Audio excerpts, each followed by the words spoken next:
One lucky Elgin native will be taking a stage at the 2017 Country Stampede in Manhattan, Kansas this year. Natalie Beckman officially let the cat out of the bag this past week, and I was lucky enough to meet up with her Friday afternoon. I caught up with Natalie as she was practicing at the St. Boniface Catholic Church. First, Natalie explained the events that led to her invitation to the Singer-Songwriters Contest at the Stampede. Sang the national anthem for the Antelope County Fair last July.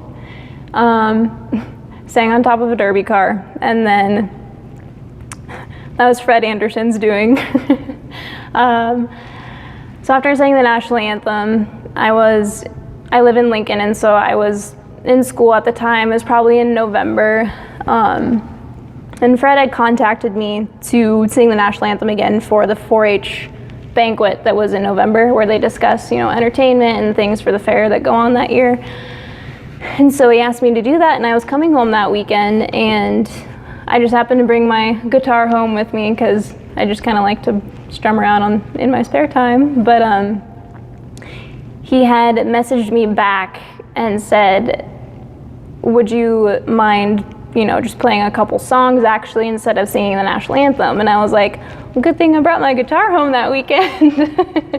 And so I went home and just kind of learned some older country songs that would appeal to that type of crowd. And so I went to the fairgrounds during the meeting, and there's probably maybe 30-40 people there. And the guy that started Country Stampede, Wayne Rouse is his name, was at that meeting, and he heard me playing, and my sister Meredith was with me as well. She sings also, and I just asked her to tag along for the ride. And so Wayne came up to me with Fred afterwards and said that he really liked what he heard, and asked me if I was serious about songwriting and wanting to make it my career. I told him yes, it's been my dream ever since I was a little girl.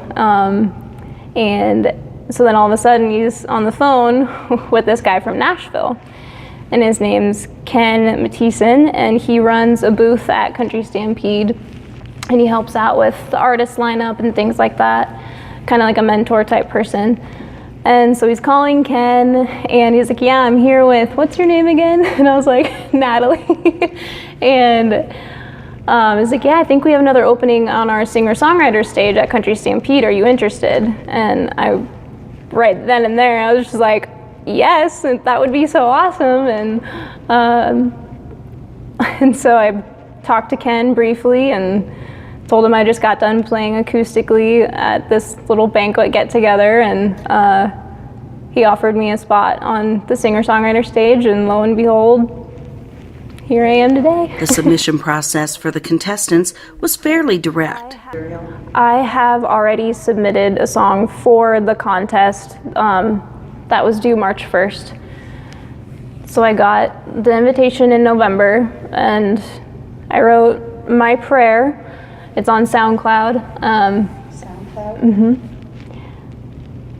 And what they do is all the artists that are on the singer-songwriter stage enter in, original. They all have to be original works from yourself. You can't do any covers or anything. It has to be stuff that you've written, and you submit your song. It can only be one, and then they choose a winner from each category each day.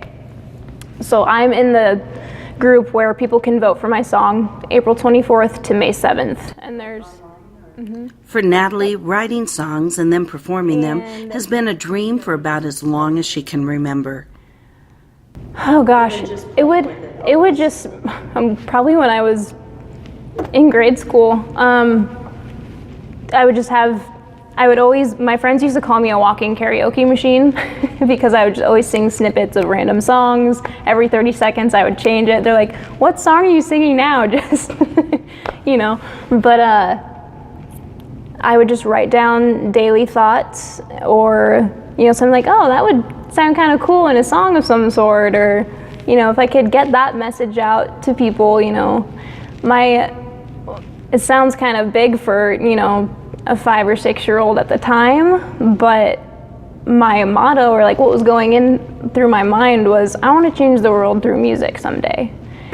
And I think in our world there's a lot of good and there's a lot of bad, and I think music is a universal language, and so anyone around the world can connect to it. You get 600 people sitting in the same room playing one song and their heart starts beating to that same rhythm.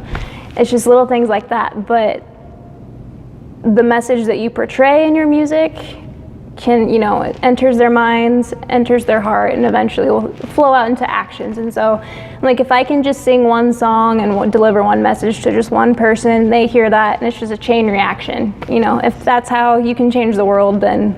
Have you had a... While staying positive, Natalie is realistic about a career in music. Honestly, coming from a small town, it's like, stuff like that doesn't happen around here. That's for people who live in LA or Chicago or, the bigger cities, or Nashville, the music city of the world. But I think it's mind over matter is what I have learned as of lately, going through college.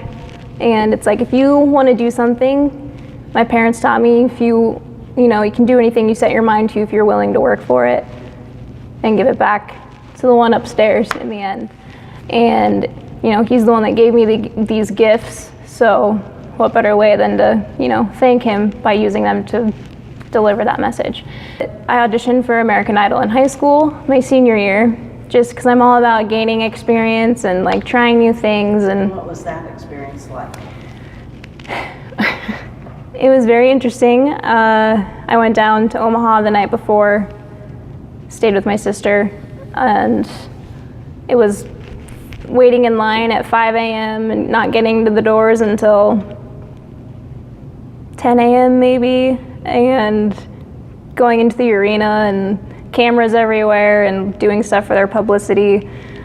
And he basically was in the Quest Center, which is the CenturyLink Center now, and it was just, there were so many people. You went through the registry line,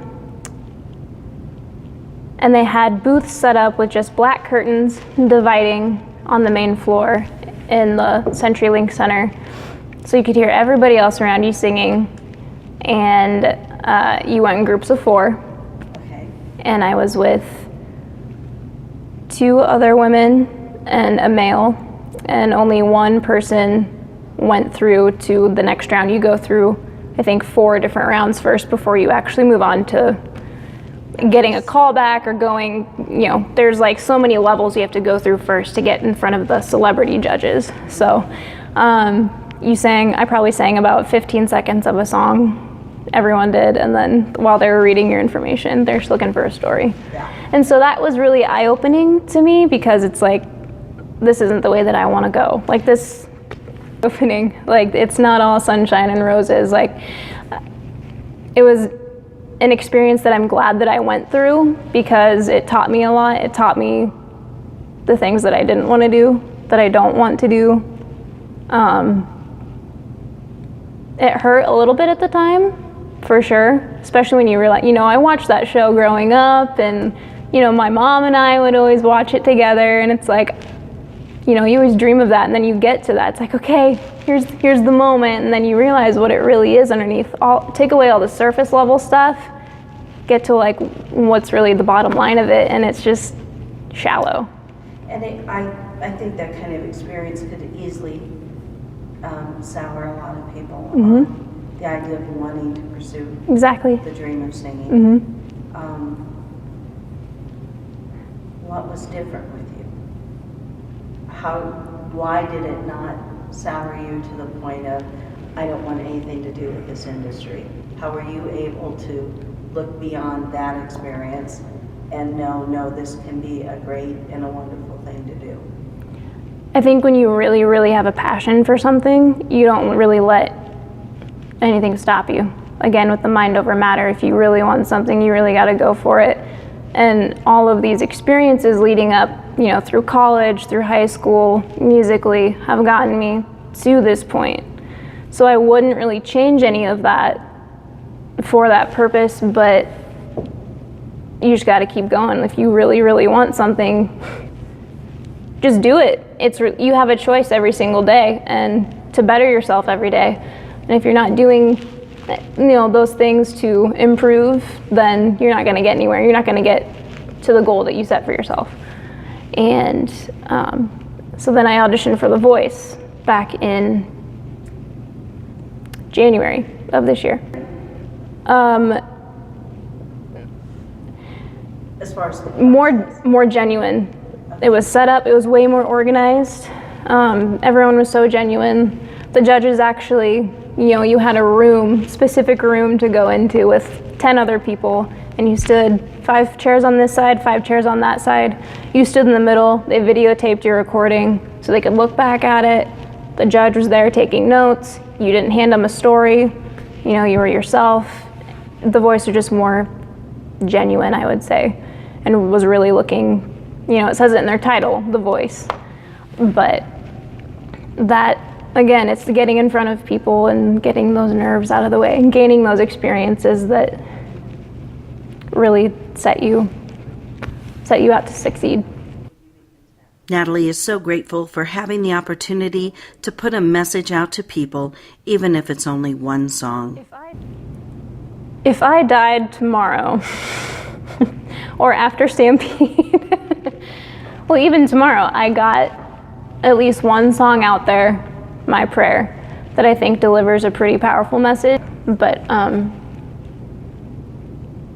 I would be content knowing that I put a message out there for so many people across the world to hear. And God gave me those gifts, so yes, I did deliver that to my full potential, to His glory. And that's just skimming the surface with, one song, but I have lots of others. But I would love to obviously keep going and delivering as many positive messages as I can. She also discussed her creative process and the melding of the singer and the songwriter. I think they're one of the same for me personally, but out there you take a singer who doesn't write the music. I think the lyrics are the song. You just get a pretty voice to sing that, it's like what's the real meaning? So you have the lyrics that you've written from experiences in your own life, from watching surroundings around you to what's going on in the world. Whatever it is, you write that down. I take a lot of stuff from the Bible, or like stuff that's happened in my life or my friends' lives, or things that are happening around the world, and you write it down like with your heart, and you deliver that with your voice. So in that way, the singer and the songwriter come together, and I think it's one. In the industry right now, who do you really admire for being able to do that right now? To the combination. There's been so many people that growing up that I listened to. Like, we always had Christian radio and country radio playing in our house every single day. And Audrey Assad was a big one. I saw her when I went on the March for Life, and I realized I was picturing myself being up there. If you picture yourself every single day, like you're like, I'm gonna get there. Like I will be up there doing that same thing someday. If you keep picturing yourself doing that every single day, I think it can happen. It's just a mind over matter thing. But I saw her with Matt Maher on stage, and her voice was just so pure, and her message, just her aura, just everything about her. Also, as of last year, I really started listening to Lauren Daigle a lot. Carrie Jobe, Natalie Grant. Then you get to more of the pop side, Sarah Bareilles. And there's different country influences as well. But as far as, my music and spiritually influences. We'll end this report with an impromptu performance from Natalie of her original song, In Your Hands. Reporting from Elgin, Nebraska, this is Linnell Morgan with the Elgin Review. As I walk through the valley, Lord, I cannot see your face. No, so help me see the light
I will place my troubles in your hands. Lord, help me see it through. Open my heart and make it anew, so I can be the light for you.